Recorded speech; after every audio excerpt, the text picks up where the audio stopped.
Assalamualaikum warahmatullahi wabarakatuh. Waalaikumsalam warahmatullahi wabarakatuh. Bismillahirrahmanirrahim. Alhamdulillahi rabbil alamin. Wassalatu wassalamu ala ashrafil anbiya'i wal mursalin, imamil muttaqin, sayyidil ghurril muhajjalin, Sayyidina wa maulana Muhammadin wa ala alihi wa ashabihil mujahidin at-tahirin, amma ba'du. Saudara-saudara kaum muslimin rahimakumullah. Kejadian dan keberadaan kita dalam kehidupan di dunia ini merupakan kejadian dan keberadaan yang terima jadi atau terima beres. Artinya, tidak seorang pun di antara kita yang dahulunya pernah mesen untuk punya potongan seperti yang sekarang ini, punya warna kulit seperti yang sekarang ini, punya bahasa seperti yang sekarang ini. Seluruhnya kita terima jadi. Oleh karena kita terima jadi, maka Allah tidak menilai manusia dari rupa dan potongannya, tidak juga dari harta bendanya. Bersabda Nabi kita, Innallaha la yanzuru ila suwarikum wa amwalikum, walakin yanzuru ila qulubikum wa a'malikum. Sesungguhnya Allah subhanahu wa ta'ala tidak melihat potonganmu, tidak melihat harta bendamu, tetapi yang dilihat dan dinilai oleh Allah subhanahu wa ta'ala tidak lain adalah hati dan amal perbuatanmu. Kenapa rupa yang elok, paras yang cantik tidak dijadikan penilaian utama oleh agama? Pertama, karena yang namanya cantik adalah relatif. Tergantung siapa yang memandang. Yang menurut saya cantik, menurut saudara belum tentu cantik. Dan yang menurut saudara cantik, menurut saya mungkin jelek, enggak ketulungan. Oleh karenanya, di kalangan para ahli cinta ada perbedaan pendapat. Sebenarnya cantik yang bikin orang jatuh cinta atau cinta yang menyebabkan orang jadi cantik. Dua-duanya bisa saja terjadi. Mungkin karena cantik orang lalu jatuh cinta, mungkin sudah kadong cinta biar gempor cantik juga. Tapi yang jelas cantik adalah relatif. Yang kedua, cantik itu temporer, berubah oleh pergeseran masa dan pertukaran waktu. Tidak ada orang makin ke ujung makin cantik. Sekarang dia sedang sweet 17-an, umur 17-an, of course cantik bukan alam kepala. Seluruh yang ada dalam dirinya menjadi syair di kalangan para remaja. Rambutnya katanya ikal berderai, pipinya bak pauh dilayang, lalu janggutnya katanya macam lebah bergantung, alisnya macam semut beriring. Kalau dia senyum orang pada lemes. Itu sekarang 2, 30, 40 tahun yang akan datang, kalau dia senyum mungkin orang lari semua. Cantik itu temporer. Dan yang ketiga, di atas langit masih ada langit lagi. Di atas yang kita anggap cantik, rupanya masih ada yang lebih cantik lagi. Oleh karena itu, penilaian inti dari agama bukan soal potongan, bukan soal harta benda, tapi hati dan amal perbuatan. Alangkah lebih idealnya lagi kalau hati yang baik dan perbuatan yang baik berada pada rupa yang elok juga. Inilah yang dinamakan kecantikan zahir dan batin. Dan ini yang dimiliki oleh Nabi Allah Yusuf alaihi salam yang akan kita bicarakan pada pertemuan kita kali ini. Pantas kalau pada saat kita berdiri di muka cermin, disunahkan kita membaca doa seperti yang diajarkan Nabi. Allahumma kama hassanta khalqi fahassin khuluqi. Ya Allah, sebagaimana telah engkau baguskan rupaku, baguskan juga kiranya akhlak dan budi pekertiku. Supaya kecantikan zahir diiringi dengan kecantikan batin. So apa gunanya zahir yang cantik kalau batinnya berbahaya? Itu yang orang bilang Apa guna katanya berkain batik kalau tidak dengan kebaya? Apa guna berparas cantik kalau melulu bawa bahaya? Saudara-saudara yang saya hormati, Nabi Yusuf alaihi salam diberikan oleh Allah ketampanan zahir dan batin. Artinya, zahirnya beliau memang tampan, batinnya pun memang beliau adalah baik. Dan inilah kebaikan yang berlipat ganda. Kadang-kadang ada orang yang tampangnya sederhana saja, tapi batinnya baik. Itu lebih baik ketimbang yang zahir dan penampilannya baik, tapi batinnya rusak. Maka kecantikan yang dianugerahkan Allah dalam kehidupan ini sesungguhnya bukan untuk to show only. Bukan cuma untuk sekedar dipamerkan, jadi kebanggaan. Macam kontes ratu-ratuan yang manfaatnya hampir tidak ada. Kecantikan untuk disyukuri. Kecantikan untuk digunakan kepada hal-hal yang bermanfaat sesuai dengan perintah dari yang memberikan kecantikan itu. Saudara-saudara yang saya hormati, Nabi Yusuf alaihi salam seorang nabi yang oleh Allah diberikan kecantikan zahir dan juga kecantikan batin. Beliau adalah putra dari Nabi Yakub, dari Nabi Ishak, dan dari Nabi Ibrahim alaihi salam. Artinya, ayah beliau bernama Nabi Yakub, kakeknya adalah Nabi Ishak, dan datuknya adalah Nabi Ibrahim alaihi salam. Ia bersaudara sebanyak 11 orang. Dari 11 orang saudaranya ini, hanya satu yang seibu sebapak, yaitu Benyamin. Sedangkan yang lain adalah saudara dari lain ibu. Nah, sejak kecil, Nabi Yusuf ini sudah memperlihatkan tanda-tanda bahwa di kelak kemudian hari dia akan tumbuh menjadi seorang besar. Sebab itu wajar kalau ayahnya memberikan perlakuan yang agak istimewa kepada Nabi Yusuf. Dan ini tentu memancing sifat iri dari saudara-saudaranya yang lain. Apalagi pada satu malam Nabi Yusuf di kala remaja itu pernah mimpi. Mimpi ini beliau ceritakan kepada ayahnya. Kata beliau, "Ya abati, inni ra'aitu ahada asyara kawkaba wasyamsa wal qamara ra'aituhum li sajidin." Jadi satu hari Nabi Yusuf cerita kepada ayahnya, "Ayah, saya mimpi." Mimpi apa Yusuf? "Saya melihat dalam tidur saya ada 11 bintang, lalu matahari dan bulan. Saya lihat seluruhnya sujud kepada saya." Ayahnya mendengar mimpi ini, mengerti takwil. Lalu pesan kepada Nabi Yusuf, "Yusuf, mimpi ini jangan kau ceritakan kepada saudara-saudaramu. Mereka sudah punya pandangan yang tidak baik kepada dirimu. Kalau ini kau ceritakan, mungkin akan membahayakan bagi dirimu." Sebab rupanya saudara-saudaranya yang lain ini iri hati kepada Nabi Yusuf, yang mempunyai keistimewaan dan mendapat perhatian istimewa juga dari orang tuanya. Saudara, kita tahu ini sesuatu yang wajar dalam kehidupan. Pepatah bilang, likulli zi ni'matin mahsudun. Tiap kali kita mendapat suatu nikmat, bakal ada orang yang hasud. Iri hati, dengki. Itu watak kehidupan. Kalau kita jatuh miskin, orang tepuk tangan. Kalau kita jadi kaya, orang tanya berdukun kemana. Wajar saja. Likulli zi ni'matin mahsudun. Tiap kali kita mendapat suatu nikmat, tentu ada yang hasud, ada yang iri, ada yang tidak senang. Begitu juga halnya dengan saudara-saudara Nabi Yusuf alaihi salam.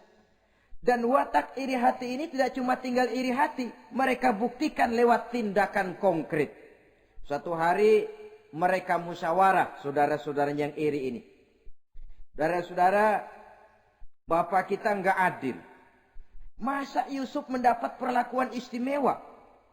Wa nahnu usbah, sedangkan kita ini golongan yang lebih besar. Dari 12 orang anaknya, masa cuma satu Yusuf yang mendapat perlakuan lebih istimewa? Kita ini yang 11 dianggap angin apa? Nggak adil abah kita ini. Iya, tapi caranya bagaimana? Apa kita omelin bapak? Jangan. Habis Yusuf singkirin. Kalau Yusuf nggak ada, kan anaknya tinggal kita. Praktis perhatiannya seluruhnya akan tercurah kepada kita. Nah, saya ingatkan bahwa hasud sering mendorong orang untuk melakukan segala macam cara. Artinya orang itu kalau sudah dibakar sifat dengki, iri hati, dia rela melakukan apa saja. Pertama, agar nikmat yang ada pada diri orang lain hilang. Yang kedua, supaya nikmat itu pindah kepada dirinya. Andai kata tidak pindah kepada dirinya, ya hilang sajalah. Jangan orang lain yang dapat nikmat. Ini watak hasud. Ingin nikmat orang lain pindah kepada dirinya, atau hilang walaupun tidak pindah kepada dirinya, tapi yang bersangkutan tidak lagi mendapat nikmat. Untuk itu segala macam cara akan dilaksanakan. Ini dicontohkan dari usaha yang dilaksanakan oleh saudara-saudara Nabi Yusuf alaihissalam. Oke, setuju. Kita singkirkan Yusuf. Tapi caranya bagaimana? Gampang. Bunuh saja. Kalau bunuh sih rasa-rasanya tidak sampai hati membunuh Yusuf. Lalu bagaimana? Kita kucilkan saja dia. Kita asingkan dari sini, kita buang jauh-jauh supaya dia tidak ada lagi kelihatan dalam pandangan Abah. Kalau dia sudah tidak ada dalam pandangan Abah, yang dilihat cuma kita dan seluruh kasih sayangnya akan tercurah kepada kita semua. Nah, setujulah kalau itu. Caranya nanti kita atur belakangan. Jadi satu hari permisilah saudara-saudaranya ini kepada Nabi Yakub. Abah, kami permisi mau pergi main-main dan Yusuf akan kami ajak. Kata Nabi Yakub, saya khawatir. Nabi Yakub sudah melihat gelagat yang tidak baik. Sudah ada semacam firasat. Saya khawatir kalau Yusuf kau bawa, nanti dia akan kena celaka. Atau dimakan oleh serigala, sedangkan kamu nanti akan lalai. Kata anak-anak yang lain, percaya dah Pak, saya akan jaga. Saya kan saudaranya, masa tega membiarkan Yusuf celaka atau dimakan serigala. Pokoknya aman, sip dah.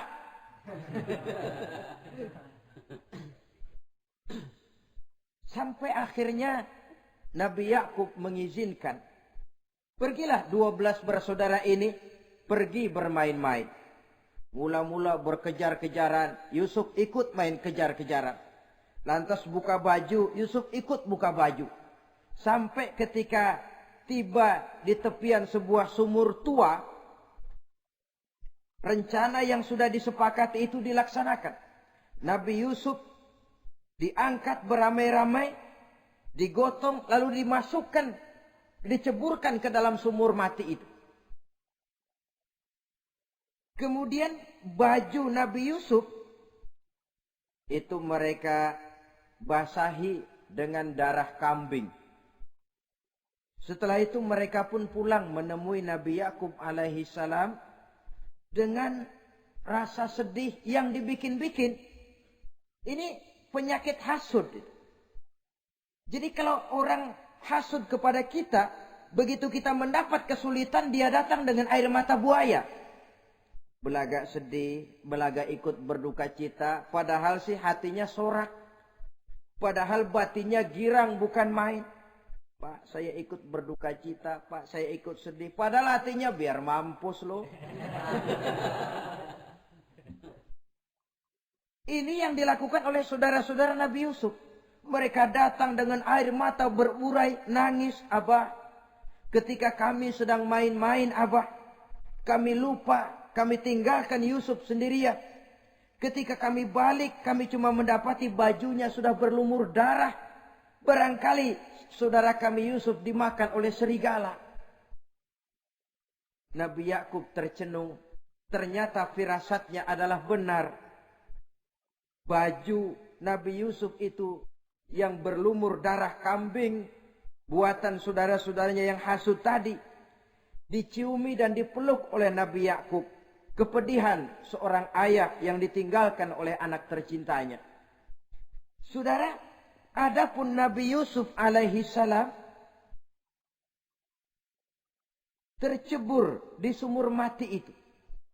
Sampai pada satu hari ada khalifah, ada kafilah niaga dari negeri Madian hendak menuju ke negeri Mesir, lewat di tempat itu.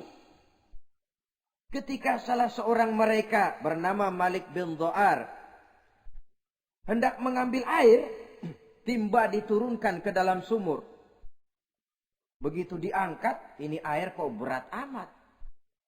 Makin diangkat, makin berat. Sampai di atas, bukan air, orang isinya. Ada orang di ember. Dia lihat rupanya sangat tampan, elok, cantik. Ini barangkali anak bangsawan ini. Parasnya begini cantik, begini tampan. Ini kalau dijual di Mesir nanti tentu harganya mahal nih. Order nih. Objek. Maka dibawalah Yusuf ini ke negeri Mesir. Setibanya di sana diperjualbelikan sebagai budak belian. Nah, nasib baik rupanya Yusuf ini ketika terjadi pelelangan dibeli oleh seorang pembesar istana, seorang menteri yang bernama Kitfir. Kitfir melihat, ini cantik anak remaja ini. Tampangnya elok, parasnya indah, kelihatannya budi pekertinya pun halus. Kita ambil saja ini, kata Kitfir kepada istrinya Zulaikha. Kita angkat dia jadi anak, siapa tahu nanti dia memberikan manfaat yang besar bagi kita. Baiklah. Dan sejak saat itu Yusuf dipelihara di rumah Kitfir dalam istana yang tinggal bersama istrinya Zulaikha. Menurut satu riwayat 10 tahun lamanya Nabi Yusuf tinggal di tempat Kitfir. Dan selama 10 tahun itu tentu terjadi perkembangan baik jasmaninya maupun rohaninya. Dari anak-anak ia berubah menjadi remaja, lalu meningkat ke arah dewasa. Makin matang kedewasaannya, makin tampan dan elok parasnya. Makin cantik budi pekertinya, ditempa oleh watak kenabian yang disiapkan oleh Allah Subhanahu wa ta'ala.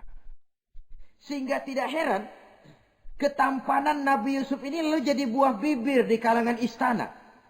Tidak cuma anak perempuan bangsawan, tidak cuma istri para penguasa, sampai kepada kelompok orang awam selalu berandai-andai. Kalau saja, andai kata, umpama saya bisa berdampingan dengan Yusuf, kalau saja. Kata-kata kalau saja ini keluar dari perempuan-perempuan yang melihat Yusuf alaihissalam. Dan yang unik, kecantikan Nabi Yusuf itu, kalau dia berdampingan dengan orang yang jelek, si jelek ini ikut sedikit cantik.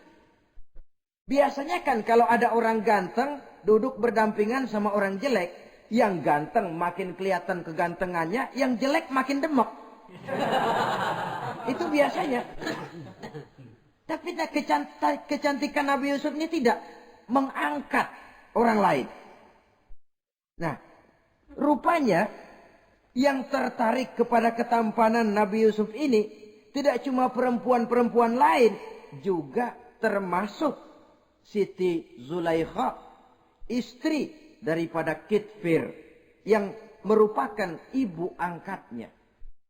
Kalau pada mulanya Zulaikha merawat Nabi Yusuf sejak kecil dengan harapan nanti akan membawa manfaat, setelah dilihatnya makin lama makin tampan, makin lama makin cantik, makin lama makin rupawan, berubah rupanya rasa kasih sayang seorang ibu menjadi kasih sayang seorang perempuan kepada laki-laki.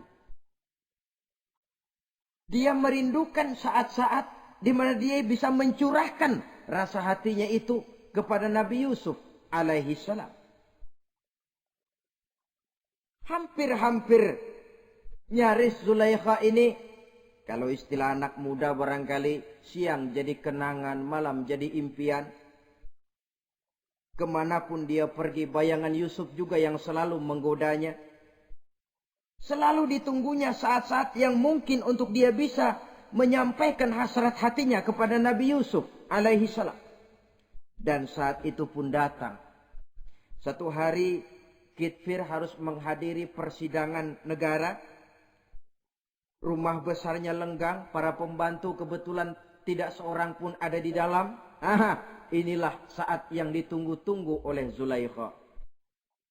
Keluarlah ia dari kamarnya dengan pakaian yang tipis sewarna dengan warna kulitnya, sehingga pakaian dalamnya nyaris tembus. Dengan langkah yang diatur sedemikian rupa, memancing rangsangan, ia datang menghampiri Yusuf alaihi salam.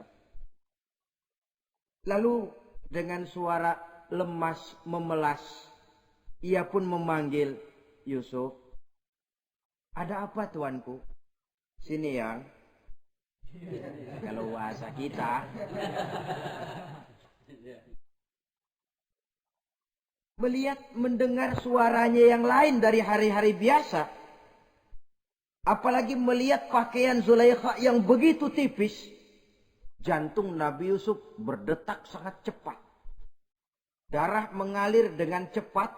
Maklum, beliau juga manusia, laki-laki, normal terlepas dari kenabiannya. Jantungnya dak-dik-duk. Kemari Yusuf, sini. Ada apa tuanku? Sudah lama Yusuf. Lama apa tuanku? Saya memendam rindu kepadamu Yusuf. Siang malam engkau juga yang jadi tumpuan harapan saya. Kemanapun saya pergi seakan wajahmu juga yang saya lihat Yusuf. Tidur saya jadi tak nyenyak. Makan saya tak pernah membawa kekenyangan Yusuf. Tidur yang biasanya mendatangkan semangat seolah semuanya pergi meninggalkan saya Yusuf. Hembusan sepoi pagi mengusap bunga merekah dalam taman yang biasanya membawa keindahan. Semuanya telah berganti dengan keindahan wajahmu Yusuf. Sinilah sebentar, penuhi hasrat hati saya. Saya segan tuanku. Segan kenapa Yusuf? Saya tidak mau mengkhianati tuan saya yang telah berbuat baik kepada saya. Apakah saya juga tidak pernah berbuat baik kepadamu? Benar, tuan juga berbuat baik kepada saya. Tapi pantang saya mengkhianati majikan saya. Yusuf, sekarang kesempatan yang baik. Kitfir, suami saya, sedang menghadiri persidangan penting di negara, di istana, dan rasanya akan lama dia baru kembali. Sementara para pembantu kita tidak ada di sini. Saya malu tuanku, saya segan. Malu kepada siapa? Tidak ada yang tahu, tidak ada yang lihat. Allah. Saya takut, saya malu kepada Allah tuanku. Padahal kalau menurut ukuran hati, Quran menjelaskan walaqad hammat bihi wa hamma biha. Sebenarnya Zulaikha cinta kepada Yusuf, Yusuf pun senang kepada Zulaikha. Saat itu iblis sibuk bukan main memasang jerat, pasang besi berani biar pada nyetrum.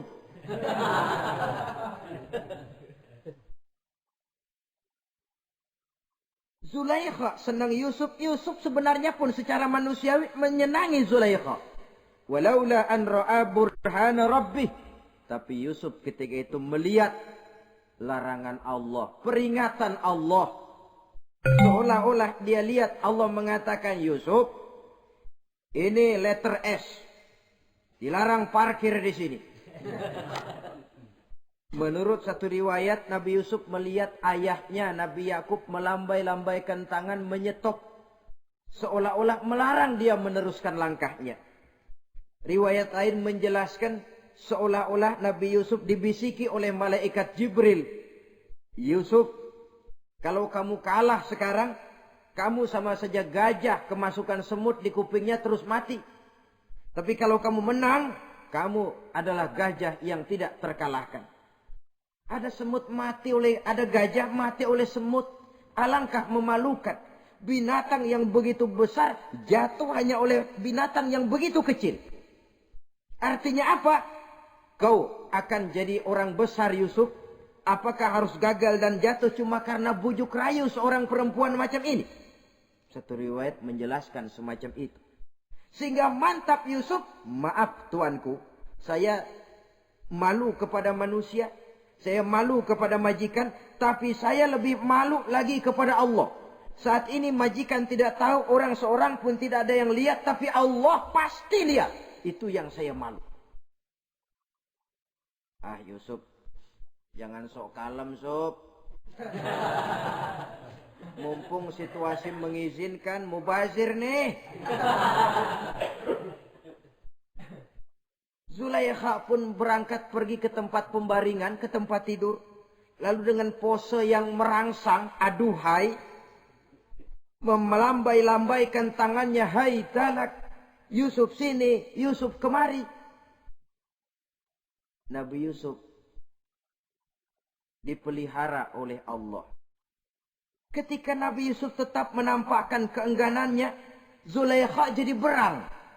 Ya namanya istri pembesar ditolak oleh anak muda yang menurut penilaian dia nggak ada apa-apanya.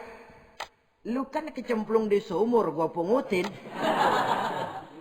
Cuma sekedar segini aja nggak mau nurutin. Kebangetan amat.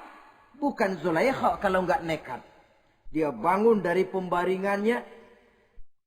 Gemas. Dia hampiri Yusuf. Kalau cara kita diunyeng Yusuf itu. Dipaksa. Nabi Yusuf berlari ke arah pintu. Ditarik bajunya dari belakang oleh Zulaikha. Sobek belakang bajunya ini. Begitu baju sobek. Pintu terbuka. Kitfir suami Zulaikha datang. Orang Arab bilang yumsak mablul. Ketangkep basah. Ketangkep basah. Merah padam muka Zulaikha. Sementara Kitfir pun matanya merah. Tapi Nabi Yusuf tenang-tenang saja. Ya wong nggak salah. Tenang-tenang saja Nabi Yusuf. Bukan tenang karena pengalaman. Tenang karena memang tidak berbuat yang negatif. Kadang-kadang ada juga yang tenang tapi pengalaman. Oh buaya itu. Sudah ketahuan kepentok ketangkep hansip anteng aja. Itu bukan nggak salah, badak.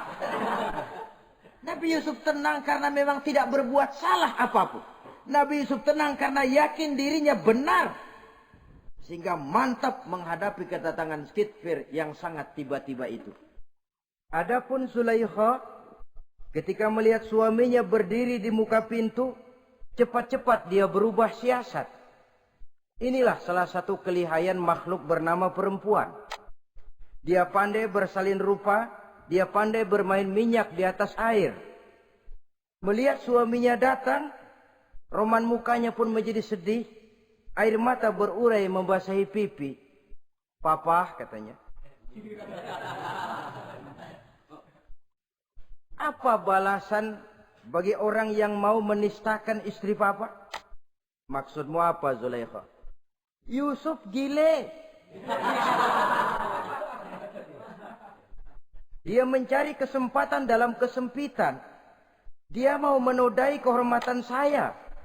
Dia hendak memperkosa saya. Kata Nabi Yusuf, bukan saya, Tuan. Saya enggak. Yang benar Yusuf, enggak. Zulaikha yang memaksa saya.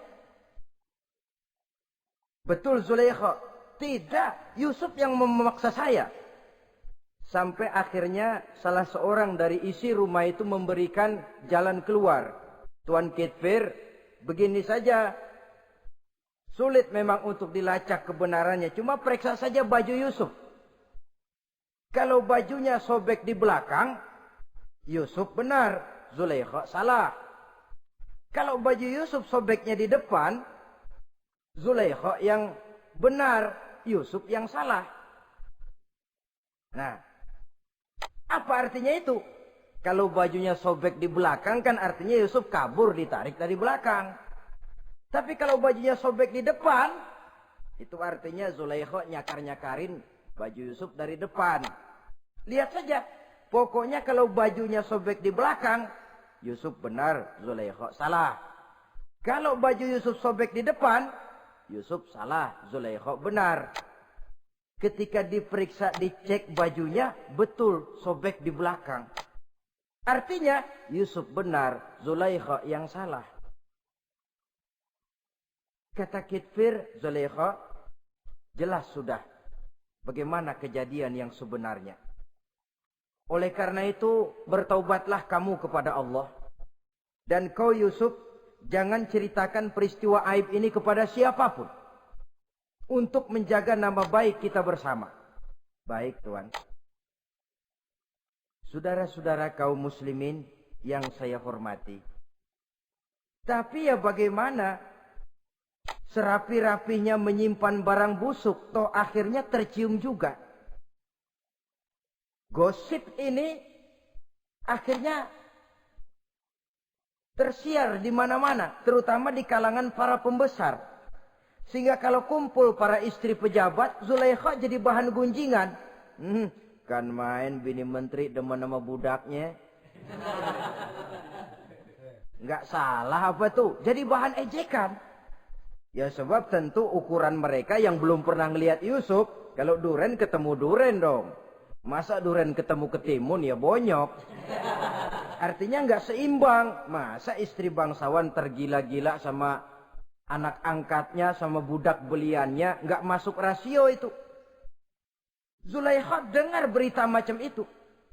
Sampai dalam hatinya, pantas saja kamu ngenyek saya. Kamu meremehkan saya karena kamu belum pernah lihat potongan Yusuf bagaimana. Akhirnya dalam hati Siti Zulaikha ini timbul semacam dendam. Suatu saat gua kerjain lo. Caranya gimana? Satu hari para istri bangsawan ini diundang ke tempat Siti Zulaikha. Duduk di satu ruangan luas. Setelah duduk dihidangkan makanan. Makanannya aneh. Cuma buah sama pisau. Ketika buah dan pisau sudah siap. Satu orang satu, satu orang satu, satu orang satu. Ketika mereka sedang mengupas buah itu. Zulaikha berkata kepada Nabi Yusuf. Yusuf, kau jalan. Dari sini ke sana. Melintas. Kayak peragawati gitu. Untuk apa Tuhan? Pokoknya jalan aja dah. Nabi Yusuf jalan. Sejak beliau melangkah ke ruangan itu, semua mata perempuan-perempuan bangsawan yang lagi ngupas buah, semuanya tertuju kepada Yusuf. Ada yang matanya emang belok, makin belok. Ada yang ngeliatin campur mulutnya menganga. Apa kata mereka? Falamma ra'ainahu akbarnahu wa qatta'na aydiyahunna wa qulna hasya lillah ma hadza bashar in hadza illa malakun karim. Falamma ra'ainahu, ketika perempuan-perempuan itu melihat Yusuf, akbarnahu, mereka agungkan Yusuf. Wa qulna hasya lillah, mereka bilang, ini sih bukan orang nih. Ini malaikat nih. Bukan orang. Nah, orang segini cakepnya. Artinya belum pernah mereka lihat paras yang secantik dan setampan itu. Akibatnya apa? Nggak berasa mau motong buah keiris tangan. Rata-rata perempuan yang ada di situ tangannya pada luka. Kenapa? Mau motong buah, mata kemana, mulut kemana, tangan kepotong. Melihat itu semua, Zulaikha puas. Nah, kamu baru melihat sekejap. Bagaimana saya yang siang malam melihat Yusuf? Bagaimana saya yang tiap saat hidup bersamanya? Bagaimana saya nggak merindukan dia? Ente yang baru pernah ngelihat sekelebatan udah motong tangan. Saya yang tiap hari sama-sama dia nggak celeng juga udah pantas. Saudara-saudara kaum muslimin yang saya hormati. Akhirnya untuk menjaga nama baik keseluruhannya, Nabi Yusuf pun mengalah. Karena berita ini sudah tersiar, Yusuf dipojokkan, tidak cuma sekedar dipojokkan, beliau dimasukkan ke dalam penjara. Tapi apa kata beliau? Rabbi sijnu ahabbu ilayya mimma yad'unani ilaih. Ya Allah, kalau memang karena resiko penolakan saya terhadap ajakan Zulaikha menyebabkan saya harus masuk penjara, penjara lebih saya sukai, penjara lebih saya cintai ketimbang ikut kemauan Zulaikha. Saudara-saudara, kadang-kadang kita berpikir, kalau kesempatan itu datang kepada kita, mampukah kita menjatuhkan pilihan seperti pilihan Nabi Yusuf ini? Lebih baik penjara ketimbang mengikuti bujuk rayu perempuan untuk melakukan perbuatan yang menyeleweng ini. Ini yang dipilih oleh Nabi Yusuf. Tegar. Kalau memang sebagai resikonya saya harus masuk penjara, penjara lebih saya cintai, penjara lebih saya suka daripada mengikuti bujukan Zulaikha. Teguh karena suatu prinsip. Bukankah dalam perjuangan menegakkan akidah, kadang kita mendapat piala, tapi tak jarang kita berhadapan dengan penjara. Kadang kita disanjung, kadang kita dicaci. Itu romantika perjalanan dari yang namanya perjuangan. Tapi pilihan harus ada. Ketimbang ikut bujuk rayu perempuan yang mengajak melakukan perbuatan serong, penjara lebih saya cintai. Sudah pada saat hendak diajak tidak ada yang melihat, beliau menolak. Akibat penolakannya pun masuk penjara, tapi penjara lebih menyenangkan hatinya. Ketimbang hidup merdeka, tapi jiwa terpenjara. Inilah Nabi Yusuf barangkali. Biar badan masuk penjara, asal jiwa merdeka. Kita sekarang sebaliknya. Jiwa terpenjara tidak jadi soal, asal badan merdeka. Maka jiwa kita sering dijajah. Entah dijajah harta, entah dijajah pangkat dan jabatan, entah dijajah iblis. Jiwa kita yang terpenjara, sementara badan kita merdeka. Nabi Yusuf tidak. Biarlah badan di penjara, asal jiwa merdeka untuk menegakkan sesuatu yang hak. Saudara-saudara yang saya hormati, adapun di dalam penjara itu, Nabi Yusuf satu sel dengan 2 orang bekas pelayan istana yang dituduh menaruh racun ke dalam hidangan yang hendak disajikan kepada raja. Yang satu tukang ngatur minuman, yang satu tukang ngatur makanan untuk raja. Siapa yang naruh racun nggak jelas, tapi dua-duanya ditahan. Sampai satu malam, teman satu sel ini dua-duanya ngobrol kepada Nabi Yusuf. Yusuf, kami ini dipenjara karena dituduh menaruh racun ke dalam hidangan yang dihidangkan kepada baginda raja. Siapa yang salah, kami sendiri tidak tahu. Saya enggak ngerasa naruh racun, kata yang tukang ngatur minum. Saya juga enggak, kata yang tukang ngatur makan. Sampai satu malam, mimpi. Mimpi itu diceritakan kepada Nabi Yusuf. Kata yang tukang ngatur minuman, Yusuf, saya mimpi. Saya memeras anggur, lalu menghidangkannya kepada baginda raja. Apa arti mimpi saya? Kata yang tukang hidangin makanan, kalau saya Yusuf, saya ngimpi menjunjung roti di atas kepala saya, itu roti dipatokin burung. Apa arti mimpi saya? Saudara-saudara, Nabi Yusuf tersenyum. Adapun kamu yang mimpi memerah anggur, kamu akan keluar dari penjara bebas dan akan kerja lagi di istana. Adapun kamu yang mimpi menjunjung roti dipatokin burung, kamu akan dihukum mati, disalib, dan kepalamu akan dipatokin oleh burung. Ini tukang roti ngotot, bisa aja lu ah. Ya lempengan apes ramalannya. Ya bukan soal bisa nggak bisa, lihat aja kenyataannya. Cuma kepada kamu yang tukang ngatur minuman, saya pesan, kalau nanti kamu bebas kembali di istana raja, tolong ceritakan ihwal saya kepada baginda raja ini. Saya mendekam di penjara ini tanpa berbuat salah apapun. Baik, insya Allah Yusuf. Dan ketika persidangan memutuskan, seperti tepat yang diramalkan Nabi Yusuf. Si tukang menghidangkan makanan dihukum mati, si tukang menghidangkan minuman kembali kerja di istana. Tapi begitu kerja, dia lupa sama pesan Nabi Yusuf. Itu biasanya watak orang memang begitu. Kalau dalam keadaan kepepet, macam-macam janjinya. Begitu keadaannya longgar, lupa sama janjinya. Sehingga ada pepatah katanya, nolongin anjing kejepit. Waktu kejepit, kaing-kaing minta ditolongin. Begitu darah ditolongin, yang nolongin bisa digigit.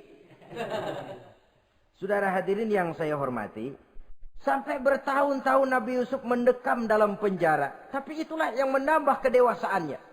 Maka orang beriman ya, yang mantap nilai imannya, tempat tidak jadi soal. Kadang-kadang dia merasakan penjara lebih indah dari alam terbuka. Banyak orang-orang beriman yang justru di penjara menghasilkan karya-karya besar.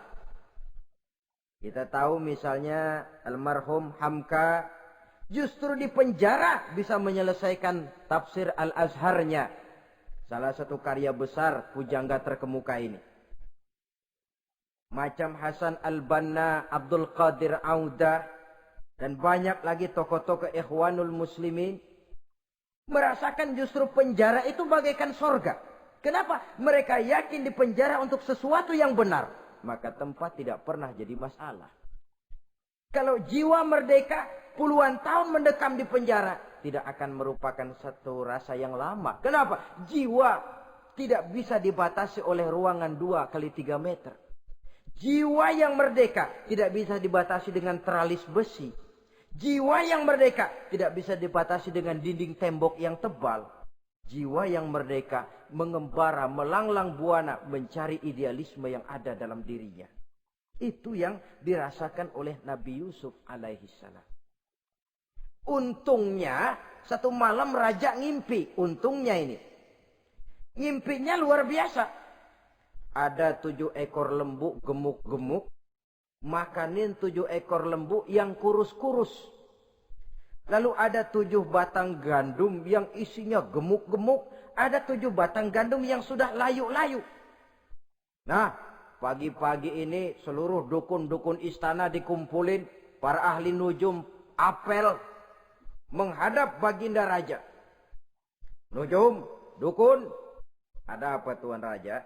Tadi malam saya ngimpi. Ada 7 ekor lembu gemuk-gemuk memakan 7 ekor lembu yang kurus-kurus. Coba takwilkan apa arti mimpi saya itu. Dukun kata, baru tumben nih. Ku dengar mimpi begini. Kata Nujum ditanya Nujum godek. Ah, Tuan Raja itu mah kembang tidur aja kali ah. Tidak seorang pun yang mampu mentakwilkan arti mimpi baginda. Sampai tukang minuman dengar lapor. Tuan Raja, ada apa, Mas? Saya waktu di penjara, ada seorang anak muda namanya Yusuf. Dia mentakwilkan mimpi saya dan pas seperti takwilnya. Ah, panggil Yusuf. Dipanggil Yusuf. Kain pintu penjara. Masuk tukang anggur, tukang minuman ini. Yusuf. Ente. Iya. Kemana aja? Itu dia Yusuf, kelupaan. Iya, kalau kelupaan sehari 2 hari barangkali bisa ditolerir. Kelupaan bisa tahunan. Cuma begitu dengar ada mimpi, pikir tukang minuman. Ah, kali aja ini Yusuf bisa takwilkan, kan jasa saya nemuin Raja sama Yusuf kan. Komisi lumayan. Begini Yusuf, baginda Raja mimpi begini-begini. Barangkali kau bisa takwilkan, kau dipanggil menghadap Tuan Raja. Berangkatlah Yusuf menghadap Tuan Raja. Sesampainya di sana, mohon maaf Tuan Raja. Menurut takwil saya, arti mimpi Tuan Raja itu akan datang satu masa di mana 7 tahun lamanya negara ini subur, makmur, aman, tentram, gemah, repah, loh jenawi, toto tentrem, kertora harjo. Tapi akan datang setelah itu 7 tahun lamanya di mana musim kemarau membahana, tanah menjadi kering, panen gagal, rakyat diancam kelaparan. Dan kita harus siap-siap untuk itu. Itu takwil mimpi Tuhan. Caranya bagaimana, Yusuf? Mengatasi krisis kelaparan ini. Ya, kita bikinlah gudang-gudang untuk menyimpan makanan. Kalau lagi panen jangan mumpung. Ingat pada suatu saat kita akan paceklik. Sehingga kata orang-orang tua dulu, kalau lagi sehat, ingat dong, bakalan sakit. Kalau lagi kaya, ingat dong, bakalan miskin. Semuanya itu milik daripada kehidupan. Tidak ada orang yang ketawa terus dalam hidup. Tidak ada orang yang nangis terus. Semuanya silih berganti, datang pergi, patah tumbuh, hilang berganti. Dunia hari ini bikin kita ketawa, besok dia buat kita menangis. Hari ini dibuatnya kita senyum, besok dibuatnya kita berurai air mata. Hari ini dijadikannya kita kaya, besok dijadikannya kita kere.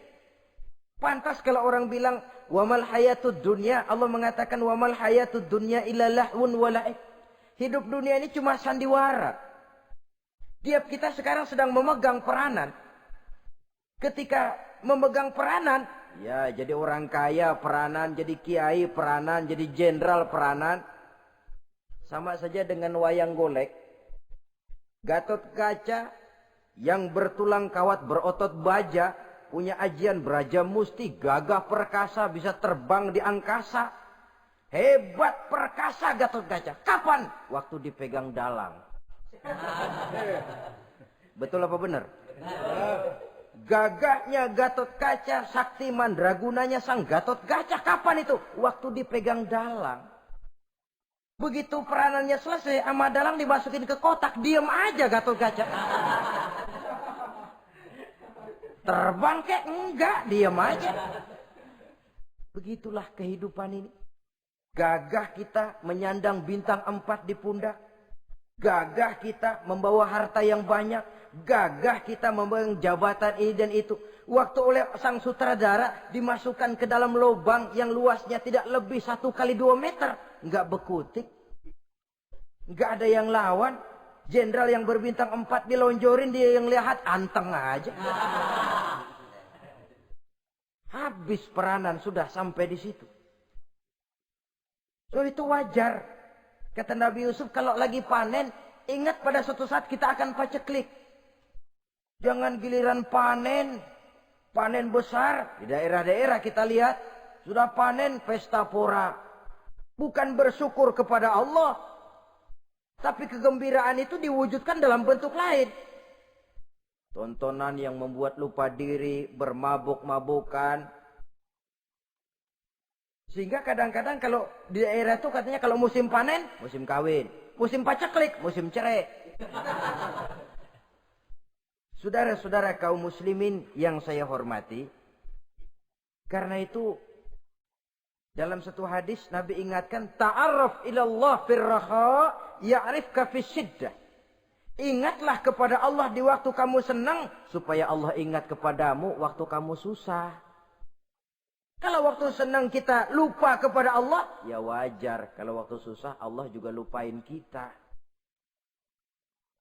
Dalam terjemahannya dengan kehidupan beragama, وَمَنْ أَعْرَضَ عَنْ ذِكْرِي فَإِنَّ لَهُ مَعِيشَةً ضَنْكَ وَنَحْشُرُهُ يَوْمَ الْقِيَامَةِ أَعْمَى.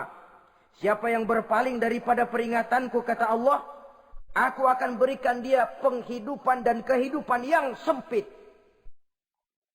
Sempit itu apa lalu tidak punya duit? Punya duit. Apa tidak punya harta? Banyak harta.